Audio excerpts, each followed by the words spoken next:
하셨는데 제가 대신 하게 됐습니다. 제목을 특강이라 해놨더라고. 특강 하려면 1시간 정도 해야 되는데 근데 지금 뭐 1시간 정도 해도 되겠습니까? 네. 예. 너. 그래서 오늘 뭐 간단하게 권면사로 하겠습니다. 어쨌든 우리 기자로 위촉되신 것을 축하드리고 또 특별히 참 이 거창 기독신문이 이렇게 창간이 됐다는 것은 제가 아마 이 전국의 읍내 안에서 이런 기독신문 온라인으로 이렇게 창간이 됐다는 것은 아마 처음이라고 저는 생각합니다. 하나님께서도 거창 땅 안에 거창한 일을 이루어 가심에 진심으로 감사드리고 이 일을 위해서 수고하시는 우리 여러분들이 특별히 우리 김정우 집사님 비롯해서 여러분들 진심으로 참 축하드리고 또 격려를 드립니다. 사실은 뭐 기독문화원이 개원된 지가 1년이 다 돼갑니다. 작년에 2020년 6월 18일 날 개원을 했거든요. 그래서 사실은 뭐 이 거창 기독문화원 이런 게 생기면 뭔가 싶기도 하겠지만 사실 이게 쭉 우리 거창 역사 가운데서 참 이렇게 거창 기독문화원이 생겼다는 것은 하나님의 도우시는 은혜가 아니었다면 도저히 있을 수 없는 일입니다. 특별히 2019년도 뭐 원래 그 전부터도 기도해 오신 게 있었지만 특별히 2019년도에 참 특별히 거창 땅을 사랑하는 분들이 기도를 참 많이 했습니다. 그래서 2019년 1월 달부터 해서 40일 금식 기도하고 그 다음에 또 오순절에서 50일 기도하고 또 그 뒤에 또 우리가 이 거창 지역 연합 기도회를 30일간 주일 빼고 30일간을 여기 모여서 계속 했습니다. 그래서 거창에 있는 목사님들 돌아가면서 설교하고 또 장로님들 돌아가면서 기도하시고 그렇게 하면 30일 하고 그러다가 또 금요 기도회로 이제 같이 모여 기도하는 중에 이 코로나 때문에 중지가 돼버린 거예요. 앞으로 또 이 모임이 다시 부활이 돼야 되지 않겠나 싶은데 물론 그 이전부터도 많은 기도하는 분들의 기도가 있었고 특별히 2019년도에 기도를 많이 하는 가운데 하나님께서 2020년 6월 18일 날에 거창 기독문화원을 개원케 하셨어요. 이것은 하나님이 하신 일입니다. 이 거창 땅 안에 하나님이 하실 일이 있어서 이를 분명히 이루셨다고 저는 생각합니다. 사실 문화라고 하는 부분에 있어서 양극단이 있습니다. 한쪽은 어떤 생각이냐면 야 문화가 뭐가 필요하냐 복음 전하면 되지 그러면서 문화 자체를 터부시하는 부류가 있습니다. 사실 우리가 복음을 전하지 않으면서 문화 활동만 하는 것은 의미가 없는 것이죠. 궁극적으로 우리가 문화 사역을 하고자 하는 것은 그 복음 전파를 위한 것입니다. 그래서 우리가 사실은 이 기독 문화라고 하는 것은 복음을 전하기 위한 좋은 밭을 만드는 과정이거든요. 그런데 이 문화 자체를 터부시하고 복음만 전하면 된다. 그냥 강력하게 성령 역사만 하면 된다. 이렇게 생각하고 물론 뭐 그것만으로도 가능합니다. 그렇지만 사실은 그 시대마다 그 시대의 어떤 그 문화를 알고 그 문화를 통해서 참 그들과 소통하는 것이 필요하거든요. 지금 우리 청소년들에게 그냥 무조건 막 만나자마자 예수 믿으라 하면 사람 아예 들으려고도 하지 않습니다. 우선 그들과 친해져야 되고 그들의 문화를 이해하면서 접근하게 될 때 그때 이들이 마음의 문을 열리는 가운데 복음이 들어가야 되거든요. 예수님이 왜 이 땅에 오셔야 됐습니까? 그냥 뭐 하늘에서 너희들 예수 믿으라 아니면 뭐 하나님 믿으라 하면 되는데 그분이 이 땅에 오셨는데 가장 낮은 자의 모습으로 오셨죠. 인카네이션이라고 합니다. 우리가 똑같은 인간의 몸을 입으시고 33년을 희노애락을 다 겪으신 거예요. 그래서 우리 인간을 이해하시는 가운데 십자가와 부활을 통해서 복음이 우리에게 주어진 것이거든요. 자, 그러니까 아주 근본주의 또 이렇게 생각을 갖고 있는 분들은 문화라고 하는 것은 필요가 없다 이렇게 생각하는 분이 있습니다. 또 한쪽의 극단은 어떤 것이냐면 문화를 너무 절대시하는 거예요. 조금 전에 말씀드린 것처럼 어떤 복음, 말씀, 성령의 능력보다도 어떤 문화를 더 많이 이렇게 개발해서 사람들에게 이제 소개를 하면 이들이 다 주님께 돌아올 것이 돼서 사실 기도하고 말씀 앞에 내 자신이 서고 또 성령의 능력을 의지하는 것보다 그런 문화라는 것에만 너무 많은 시간을 투자하고 물질을 투자하는 것입니다. 이것 또한도 근본적으로 사람을 변화시킬 수가 없는 것이죠. 우리가 사실은 이 문화라고 하는 것은 그 시대를 담아내는 그릇인데 오늘 이 시대를 우리가 잘 이해하고 그래서 이 시대에 맞는 복음을 우리가 잘 전하는 일이 참 중요합니다. 그래서 문화라고 하는 것은 결국 사람의 마음의 문을 여는 작업을 하는 것이고 궁극적으로 사람을 변화시키고 회복하는 것은 복음이고 바로 성령의 능력입니다. 그렇기 때문에 이 기독 문화라고 하는 것 자체가 이게 목적은 아닌 것이죠. 이것을 통해서 이 땅에 불교 문화, 유교 문화가 가득한데 이 땅을 기독교 문화를 통해서 이 땅을 이제 정말 기독교적인 분위기로 만들어가는 것입니다. 그렇게 하는 가운데 우리가 나아갈 때 이 사람들과 잘 접촉이 되면서 복음이 잘 증거되고 또 그들의 마음을 열어서 예수 믿게 되는 그런 역사가 있게 되는 것이죠. 그래서 그 참 기독 문화를 통해서 이루기를 간절히 소망하는 것은 참으로 이 땅의 이 문화가 이 유교적 문화, 세속적 문화, 불교 문화가 다 사라지고 정말 기독교적인 문화가 잘 이렇게 퍼져나가면서 복음이 증거되어지므로 정말 이 땅이 온전히 복음화되고자 하는 것이 참 저의 소원이고 아마 여러분들의 소원이라고 생각합니다.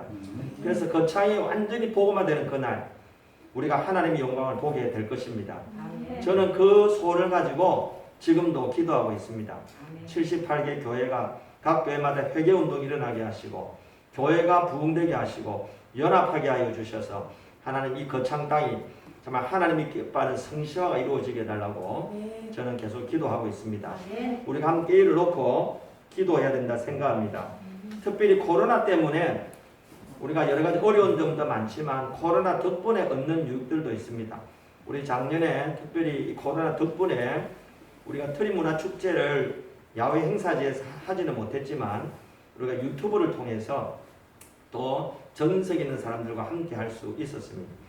그런 흐름 속에서 특별히 우리 사무총장, 형장 비롯해서 여러분들이 거창 기독신문의 필요성을 많이 이야기했고 그래서 결국 이병진 목사님과 함께 기독문화원에 계신 분들이 어차피 거창 기독신문을 만들어야 되겠다라고 생각하는 그때 5월 3일 날 이게 창간이 되었습니다. 오늘이 지금 6월 16일이니까 작년에 기독문화원이 생긴 지 한 1년이 다 돼가네요. 참 뜻깊은 날이라고 생각이 들고 어쨌든 기독신문이 해야 되는 역할이 무엇인가? 저는 생각할 때 우리가 무슨 소리를 다 외치는 것보다 제일 중요한 것은 이 세상에 이 지역에 있는 사람들의 소리를 들어야 된다는 것입니다. 우리 기독교가 왜 천박하냐? 우리가 가지고 있는 좋은 복음을 그냥 무조건 일방적으로 선포하고 막 전하려고 하기 때문에 천박하게 느껴지는 거예요. 여러분 거리에서 막 예수 장단 이렇게 외치는 거 저는 나쁘다고 생각하지 않습니다. 그런 방법을 통해서도 하나님은 역사한다고 생각합니다. 그러나 사실은 예수님께서 그냥 또 바로 하나님으로 오셔가지고 활동하지 않으시고 33년을 아기로 오셔가지고 이렇게 33년의 생애를 사신 것은 우리 인간을 충분히 이해하기 위함인 것이죠.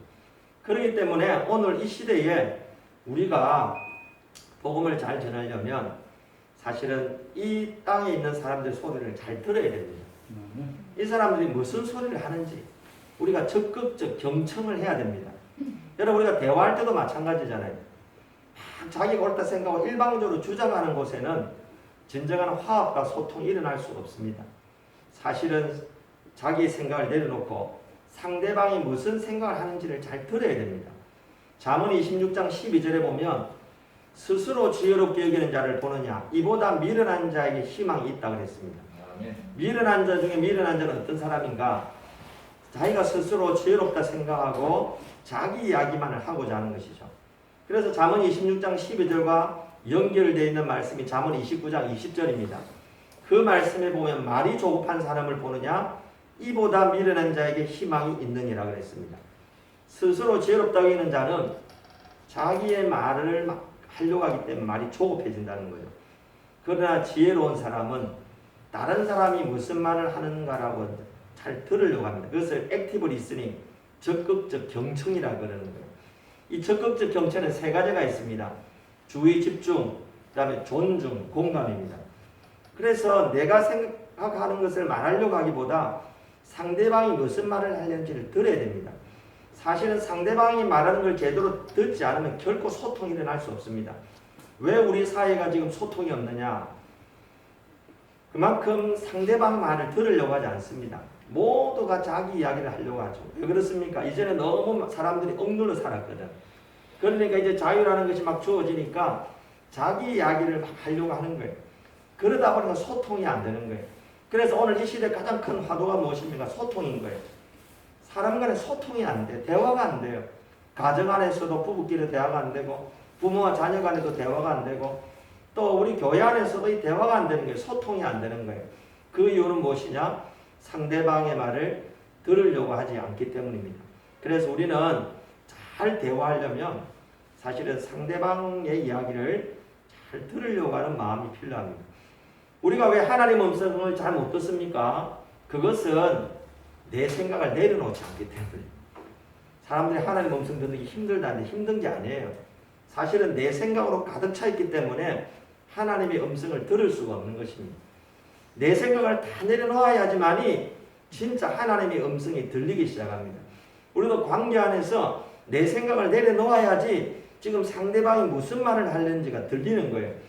들려야지만 그때부터 소통이 이루어지게 됩니다. 그래서 언제든지 상대방과 이야기할 때 내가 먼저 이야기하려고 하기보다는 상대방이 무슨 말을 하려고 하는지, 어떤 의도를 하는지, 어떤 생각이 사는지를 자꾸 그 마음을 읽으려고 해야 됩니다. 그래야지 소통이 됩니다. 그래서 적극적 경청에 세 가지가 있어야 돼요. 주의 집중해야 됩니다. 하던 일을 멈추고 상대방 이야기를 들어야 돼요. 저도 이 가정에서 이제 이렇게 자녀들이 올 때 그죠? 막 급한 일 하고 있어요. 그럴 때 5분, 10분 좀 내려놓고 막 가서 인사하고 얘기를 좀 들어주고 해야 되는데 내 하던 일 계속 한다고 맞나 하고 이렇게 하는 경우들이 있어요. 사실은 그 짧은 시간이 아주 좋은 타이밍이죠. 하던 일을 멈추고 눈을 마주치고 맞이해주고 오늘 어떻게 지냈는지 그 아이의 소리를 들을 필요가 있는 것이죠. 우리가 집안에서도 무슨 일을 하고 있다고 하더라도 누가 가족들이 무슨 이야기를 하려고 할 때는 그것을 다 내려놓고 눈을 마주치고 그 상대방의 이야기를 들을 수 있어야 됩니다. 그래야지 거기서부터 소통이 되는 것이죠. 그래서 주의 집중이 필요합니다. 존중이라고 하는 것은 이 몸과 가까이 다가가서 내가 당신을 정말 존귀 여긴다. 당신의 존재 자체를 기뻐한다. 내가 당신의 이야기를 듣고 싶다는 뜻으로 존중을 표현하는 것입니다. 그리고 공감하는 거예요. 공감이라고 하는 것은 상대방의 의견을 무조건 100% 동의한다는 뜻이 아닙니다. 아, 당신은 그런 이유에서 그렇게 생각을 했군요. 상대방의 마음을 그냥 인정해 주는 것입니다.